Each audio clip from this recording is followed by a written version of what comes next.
I'm followed around supermarkets because they think I'm going to steal. Mm-hmm. So I've never ever felt British because the country just doesn't embrace people that look like me. Mm-hmm. Like I remember when I was younger, I used to send my white friends into the shop to steal because they wouldn't follow them. Oh. I mean, that's how bad it is.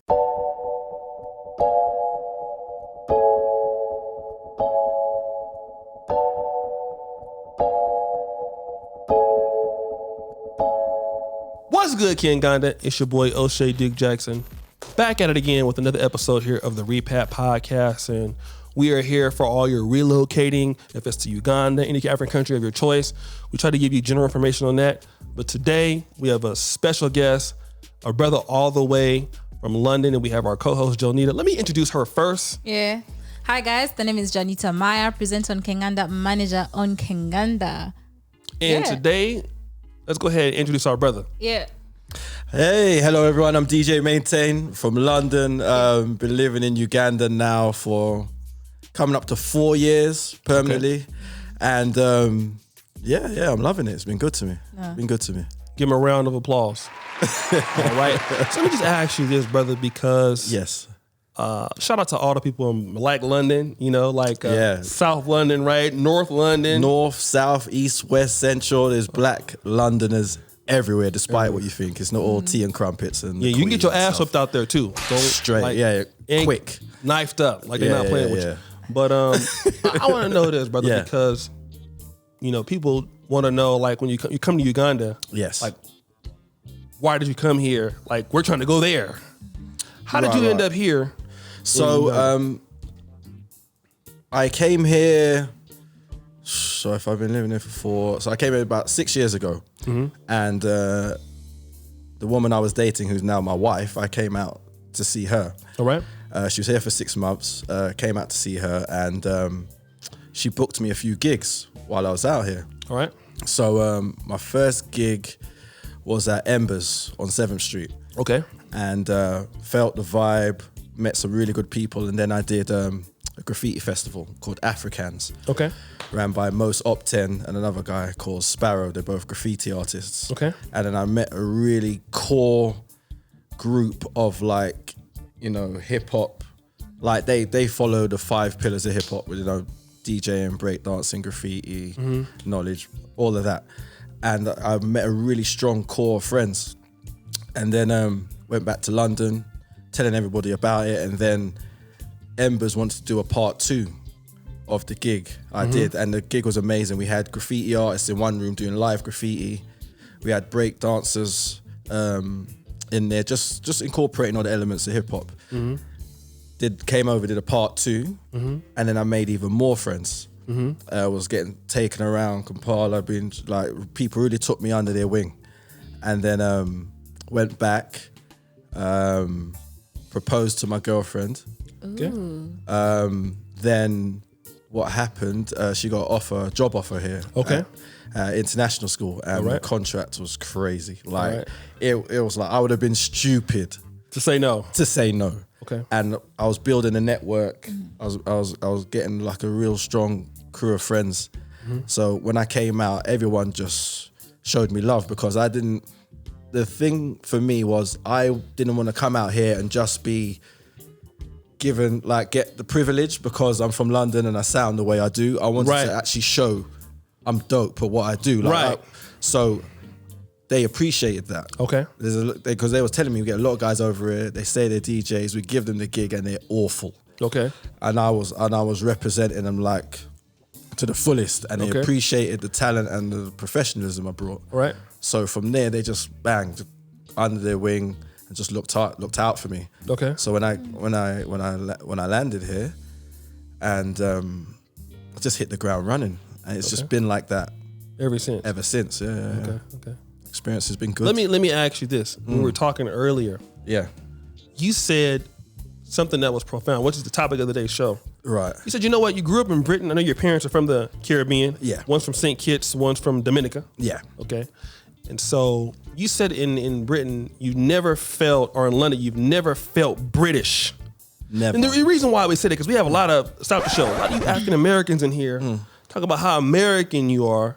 Yeah, when y'all know what he's about to confuses say me. is true, because I'm an American, but I never really felt American. But explain what you mean by as a black man. Sure. Yeah, sure. So, like, born in London, raised in London.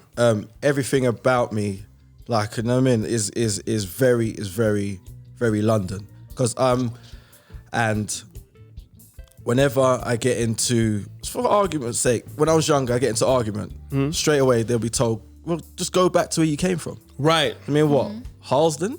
Exactly. Like, you know what I mean? Like, what are you talking about? What do they mean when they say that? Yeah, like they just assumed by the way I look, I wasn't born there. Certain situations, I'm walking down the road, someone will cross the road. So say it's late at night, and it's a white woman. She will clutch her as she will cross the road. Oh my God. I'm followed around supermarkets because they think I'm going to steal. So I've never ever felt British because the country just doesn't embrace people that look like me. Like, I remember when I was younger, I used to send my white friends into the shop to steal because they wouldn't follow them. I mean, that's how bad it is. So I'd be like, I'll get you. I'd be like, yo, Johnny, go in there and get me a packet of crisps. You know, you're a kid, you do silly things. I send them in there because they're not going to get followed. So I've never, ever been made to feel British, ever. Even in job interviews, because like my government name doesn't look like a Caribbean name. So I'll turn up for a job interview and you'll see them shuffling. Oh, hello, hi, and you are, and you're here? Okay, it's you? Okay, great.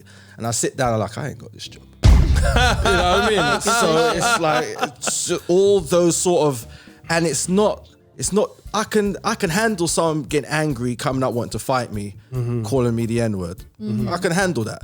But it's the microaggressions that grate on you every day that you kind of take as the norm. And then when I moved to Uganda, I just never had to deal with it. People just treated me on whether I'm a good person or a bad person. It's subtle racism. Yeah. And I couldn't deal with that subtle racism. Like when I came here, like, oh my God, like I just realized what I've been missing and what I've been putting myself through and putting up with just to survive for all of these years. I'm like, not doing it.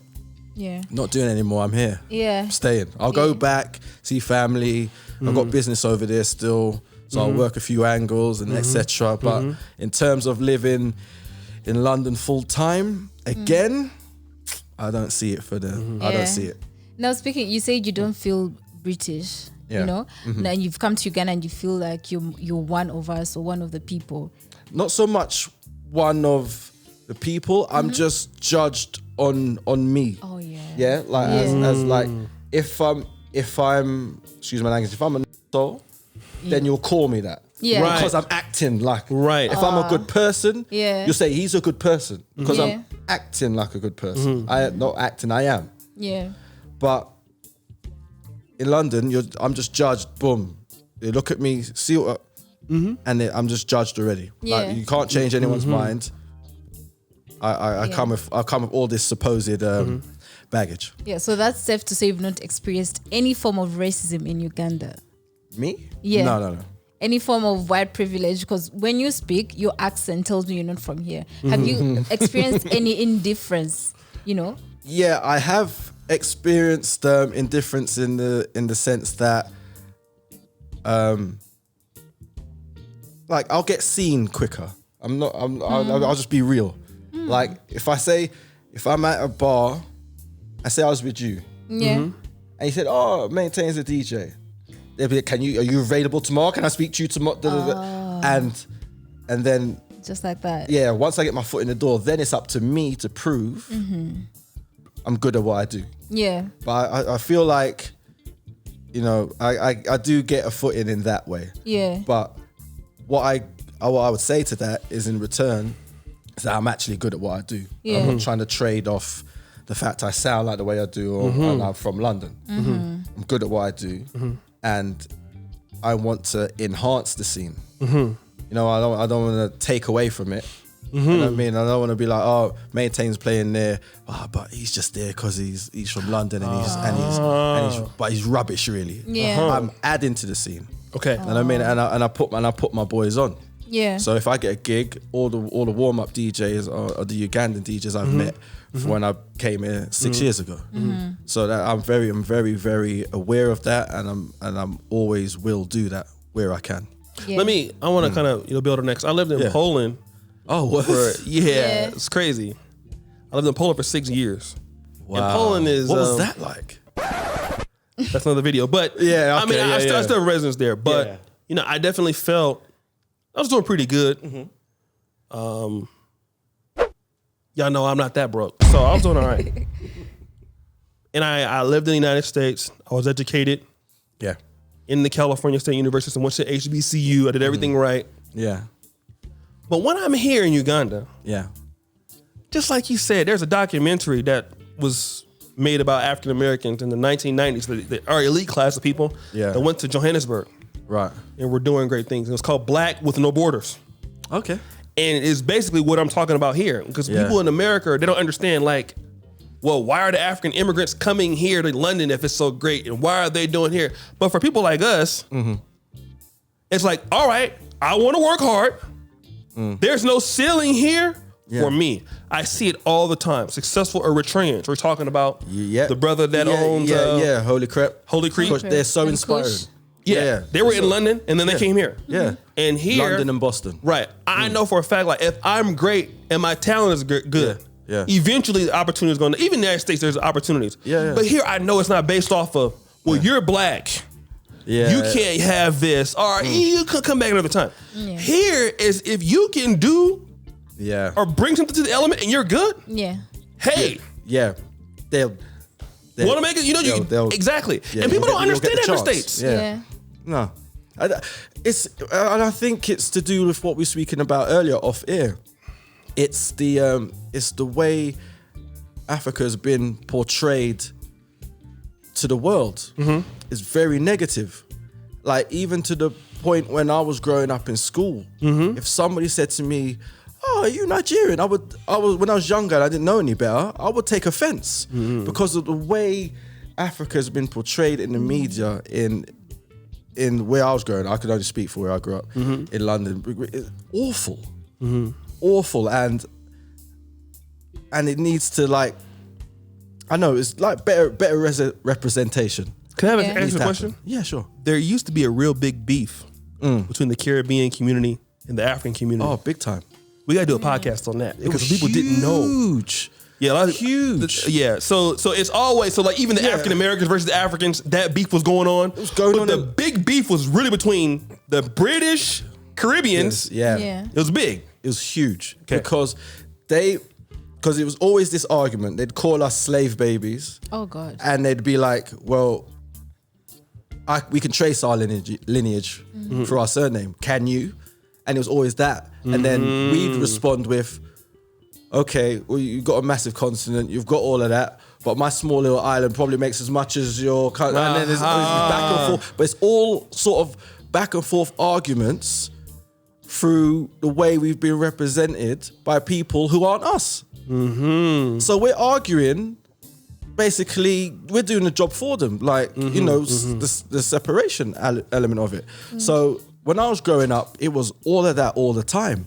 And then it just got to a point where information just got better with the internet and things like that. And you could read up on things yourself and dispel a lot of the notions. And then, like, I had a lot of friends who, without fail, some holidays, they was going back to Nigeria, Ghana, Senegal, Congo, and they was coming back refreshed. They was coming back like with a new vibe, and I was always been an inquisitive child, so I would speak to them, and then they'd show me, yo, listen, out there, we like here, we're just hustling. When I get there, my driver's waiting for me, or this, that, and it just always piqued my interest, but that is not shown. Yeah. You know what I mean? Oh, so go ahead. Yeah. No, it's okay. Continue. Go ahead. Your wife is not Ugandan. No. She's from a black. She's Caribbean also. No. She's white. Okay. Yeah, but she grew up in an area in London, North London, called Islington, And she won't mind me saying this. Her parents are rare. Okay. Yeah, rare in the sense that her nanny was black. The nursery she went to, it was fully multicultural. It was black. It was black Caribbean, black African, Cypriot, Greek. She's always grown up in that environment, and her dad ran a very, very successful youth center. Leona Lewis, amazing singer, came out of there. Alexandra Burke, Little Sims, who just won a Brit Award, she came out of that. There's a famous DJ called Spoonie, who DJ'd for Beckham's and the Meghan and Harry's wedding. Like, it's an amazing youth center. So she's always been like, you know, like informed. So that's what I suppose drew me to her. Oh. So her first work experience was in a orphanage in Ginger. Okay. So her dad sent her out there. So you want to do work experience? I've got a hook up in Ginger. Off you go. So off she went, and it's really molded her who she is as a person. Otherwise, I wouldn't be. I mean, she wouldn't have my last name. So right. Yeah. So I mean, it had to be right. So it's because of her is why I came to Uganda. It was because of her. Right. You know what I'm saying? But before you would have had some, you know, you would have thought, like, from what you've known, you wouldn't have thought it was this nice and all this stuff. No, because of the Caribbean beef that was going on. Because of the Caribbean beef and the way Africa's been portrayed to me as a child. Oh. You know what I'm saying? Like, every time we did Black history, it's either Martin Luther King or slavery. Like, and I used to say to the teacher in class, like, slavery is not our history, it's your history. It's what you did to another group of people to grow your empire. So it's not Black history, it's yours. And I always get sent out of the classroom for it. Yeah. Wow. Go to the headmaster's office. Maybe tell me what I'm saying isn't true. Yeah. Get out. Yeah. Didn't want to hear it. Yeah. So, you know what I mean? It's just so many different elements as to why Okay. I am the way I am. Yeah. Now you're a DJ, yeah? Yes. And that falls under creative arts. Yes. Now we all know Africans and Africa in general doesn't celebrate that industry or that part, you know, because an African parent will say, oh, you're either a lawyer, you're a doctor, Caribbean you're a parents nurse. too. It's like, oh, you're either that or you're nothing. Yeah, and here you are, a DJ making it in Africa. Yeah. What do you say about that? Has your industry received you really well in Uganda? Really? Do you feel like the creative arts in this country are more, I don't know, open to opportunities or something like that? I feel like I've been embraced really well. I've done some really, really amazing gigs. I did an online Nyege Nyege set. I've DJed. When I first got here, my residency was at Sky's Hotel. Yeah, I met Natalie Bitachore. She sat me down and said, yo, what's your vision for this bar? Like, what you gonna bring? And I didn't know who she was. And then my boys was like, do you know who you're talking to? And then I looked at her dad. And then Shout out to like, Patrick. Yo. Mr. Bitchery. Mr. Bitchery. Serious. So I was there as a resident for about 6 months. They had me exclusively. They didn't want me to DJ anywhere else. They made me sign a contract, all of that. And so from doing Skies, then I started getting gigs all over, like at your Alchemists and your Otters, all over. And then I started building my name, and then people were like, and one thing that really surprised me here is that I'm basically playing a London set, but with way more East African Afrobeats blended within it. Like my club set is very similar to a London club set. I've just got to know, when I first came here, when I was at Skies, all the rich uncles would come up to me and they would tap me like that. And I'd be like, yes, boss. And they'd be like, local. I'm like, okay. And I went and I spoke to my Ugandan DJs. Every week I'm getting harassed for local. They like my music, but like I could see them getting sort of tense. And they just gave me like folders and folders. I sat down, researched. I'll go out and listen to other DJs, see what they're playing. Say, okay, how can I integrate that into my style? And then from there on in, went up. I got booked for Blankets and Wine. Yeah. And then that's real popular. The curfew hit. Yeah. Oh! And it was April. I think it was the April one 2 years ago. Yeah. And there was a guy from Kenya who did the Kenyan Blankets and Wine. He was going to come over, watch my set, and be like, yo, and then bring me to Kenya. Was it DJ Cream? No, he runs he's not a DJ, he's a promoter. His name's George, and he runs one of the biggest ticketing outlets in Kenya. Okay. I met him at Ciroc Brunch, another one of the best day parties in Kampala. Okay. They booked me there. He loved my set. He came over to my table and he was just chopping it up, and he wanted to get me out, and then COVID hit and that's too didn't bad. happen. Yeah, Yeah. but hopefully it happens again. Now the economy is up again, so I'm sure you get more. Yeah. Now, speaking of everything, there's nothing that's perfect in this world. What are some of the challenges that you face as a foreigner in this country? You know, we don't want to come here and paint everything to be rosy and beautiful and perfect and whatnot. So give us the challenges that you face as a foreigner, you know? Because with your accent, I feel like your accent is even stronger than his. Because I thought his accent was strong, but yours... Really? Yeah, yours is stronger. I know it's funny. The British accent is British accent is very strong. No, but we were colonized by the British, so I would think I would be more open to his accent than your accent. Okay. You know? Yeah, that's a good point. Yeah. My accent isn't even one of the strongest London accents. Oh. I'm from West London, and our accent's very toned down. Like if you had an East Londoner in here or a South Londoner, I don't think you'd understand them. But challenges. Yeah. I would say like the assumption that I've just got money everywhere. Like I know the way, because the thing is I know what I look like. You know what I mean? When I DJ, I make sure I'm fresh. Right. I present well. I roll up with my boy. You know what I mean? And I know how it looks.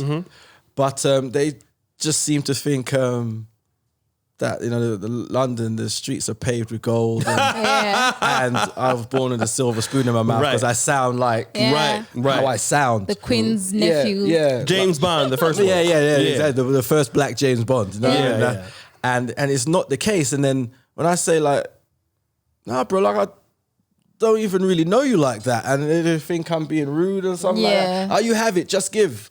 And I'm like, and the ones that hurt the most is like, you're friends with someone for a while and you just think, yo, this person's dope. Like, sick.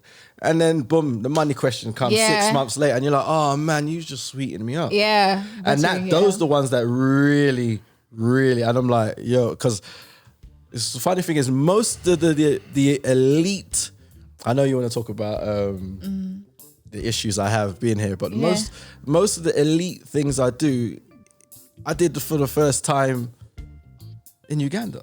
I didn't play golf when I lived in London. Yeah. I got like my landlord is they co-own. I think they're on the board at Nakasero Hospital, and me and him get on well. He's like, come to golf. There's a lot of influential people there, so come and play. Even if you can't hit the thing, just come. So like I've learned to play golf. Like I've been on boats. Like I've been in safari. Like. All the elite things I've done, you never experiences I've had, it's been here. But the main challenge I've had, to go back to your question, is the assumption. Like I was playing golf and I have a regular caddy I use, and then he brought his friend along because he was just a bit bored. So I tipped my caddy and I tipped him because it's hot. Like it's on the lake. Sometimes my ball goes in the lake and they're fishing it out, and I was like, I got to give you a little something for that. The guy, so I said, listen, I gave my regular caddy cash.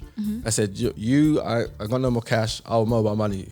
So me cool. He took my number off the mobile money, started pressurizing me. To pay. Boss, I've got this problem, I got that problem, I got Hey, bro, I met you today, I don't know who you are. Like I've got my own things going on. Like how can you just assume that I can just start? You know what I mean? I'm gonna stay quiet on that though. I can see your lips. Don't want to get canceled. Quivering. But that's the main. That's the main thing. I pretty much hit the ground running here. Luckily. I think I'm one of the. I don't know. Let me ask you. I can only speak for me. You know, last question. Les Johnny has one, but you know, we were talking earlier as I was sipping on this wine that I just drunk. Oh, you just reminded me. Yeah. Go ahead and hit that play up. Shout out to Negru's guys and put a picture in there. Brother Patrick Bitter. I was over at your hotel, spent a lot of money last night, player. Yeah. Right. Yeah. And your wine was off the hook. PB. It was a lot of money. But shout out to It's a beautiful hotel, man. I love that hotel is better than any hotel I've stayed at ever. I'd have been to everyone out there, you know. Listen, 99 Roof Bar. When I used to those sunsets, man. Yeah. Crazy. Yeah, I was at the Radisson Collections. It's beats all the time. But we were talking about, you know, just the lifestyle, things that you've done when you meet with the right people. Yeah. But the number one question is, for people like us who have relocated and kind of made it, is there more opportunity in Uganda than it is, let's say, in America, or it is in London? What do you think? Do you think you have more future here?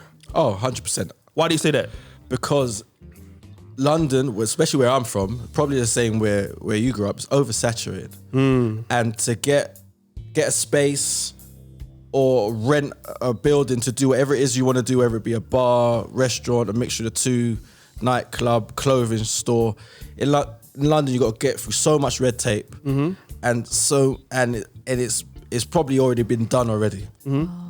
Whereas here, you can bring, because of where I've grown up, I'm already bringing a different vibe. So, like, I can find the space. It's not going to be as expensive to, you know, decorate it and get it up to speed and start something. And it's encouraged. Whereas in London, it's not so much encouraged. Like, I got a friend, big up Steve Diligence. He opened a barbershop. And it's in a very affluent area of London. Like, Idris Elba came and cut the red tape at his barbershop, all of that. When he's in the shop and white customers come in, he goes down into his office and he doesn't come out. Because he doesn't want them to know the owner's black. Wow. Because they'll start turning on him. How's a black man own this salon, hair salon, in this area? And because their view of us is like, if we got money, we're either a footballer or a drug dealer. Yeah. Wow. No, we can't be anything else. We couldn't have studied hard and been a lawyer or whatever, or this, that.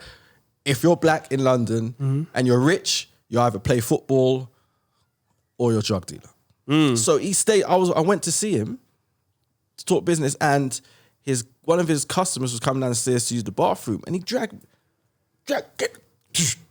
Oh, me. God. I don't want to see. I want to be settled first. I don't want to see me. I don't want to see me whispering to me like that. And that's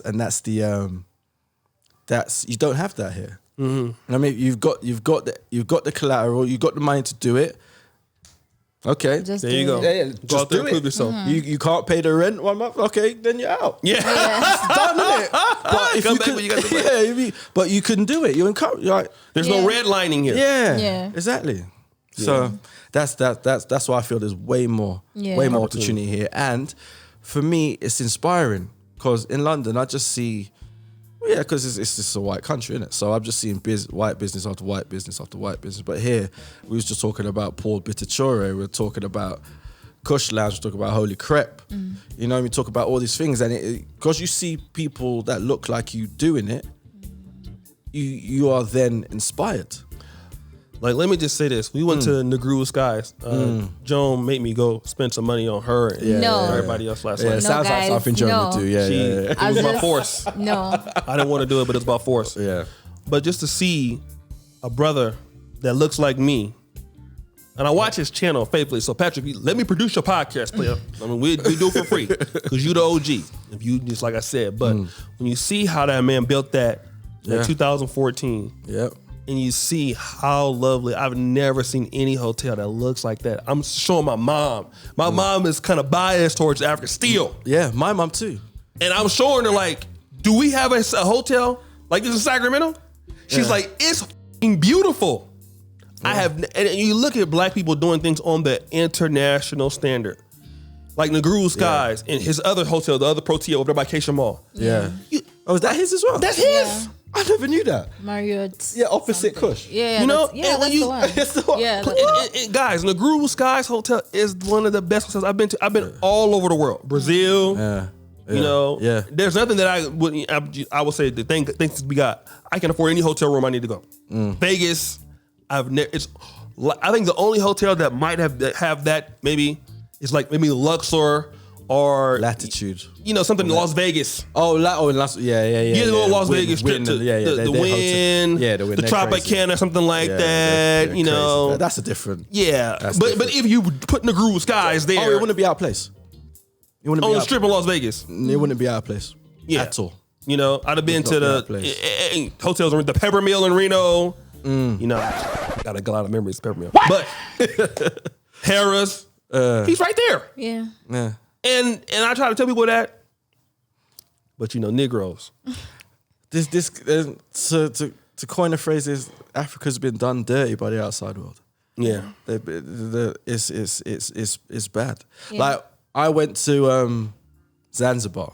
I love Zanzibar. I've been there I think 3 times now. Okay, Yeah. and I'm on my story. All my London people. Oh, well, you back? You in Spain? You're in Greece? It's me, bro. I'm in Zanzibar. right. Yeah, off the east coast of Africa, looking out at the Indian Ocean. So you got beaches like that? I mean, yes. It's like my Instagram story is educating all my people back in London. That's why everything I do, if I can, I try and post. Because it's just changing narratives. Like I've had friends come out already, like you saying earlier about your parents, they have a stigma about Africa. Yeah. When I was first moving here, my mum was frightened for me. Yeah. She thought Idi Amin was still alive. I was like, Mum, relax. That was years ago. Yeah. Years ago. Relax. It's come on. And then my auntie came out, who's her sister, and was telling her she stayed at what's the hotel right by the golf course? Is it Tulip? Something Tulip. Is it Golden Tulip? Yeah. They stayed there, loved it, and then moved to Speak. My uncle married a Uganda woman, Barbara. Big up Barbara. And Recently, yeah, he's living here, dude. Yeah, no, he lives in London, but we had traditional dance at the wedding in London. All of that. Uncle came down here, and I was like, yeah, I know this. Yeah. So it's like my mum's and my dad's perception of Africa has changed tremendously through me. So and I'll continue to do that because we've had all of that. We've had Live Aid asking if children know if they're Christmas time. Like, please, you colonize them. Of course they know it's good.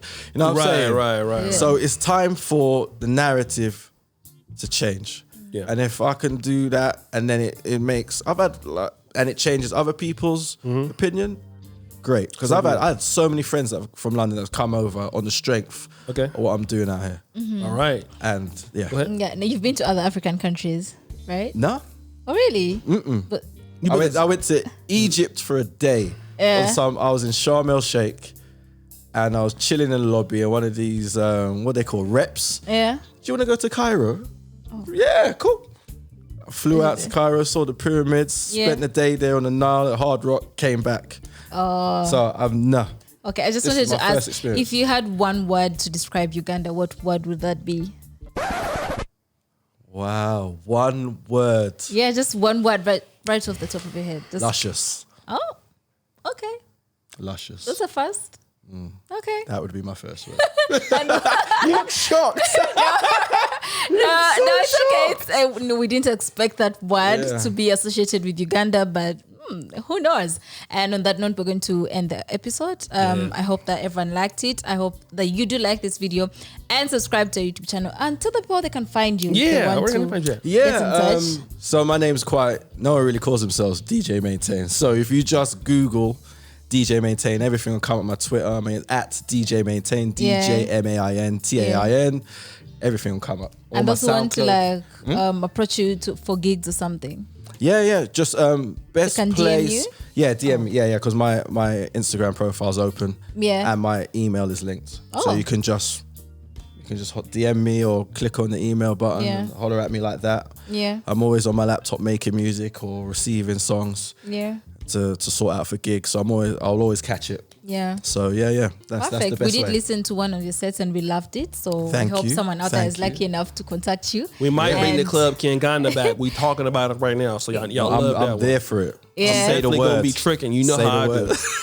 Y'all know how I do. Yeah. Listen, y'all can comment about me in the comment section. I don't give a. Okay. I'm gonna be. in the club. Okay. Right? Okay, and guys, follow us on our social media pages, Kanga Nation Instagram, Kanga Nation Facebook, Kanga Nation Twitter, and we're out.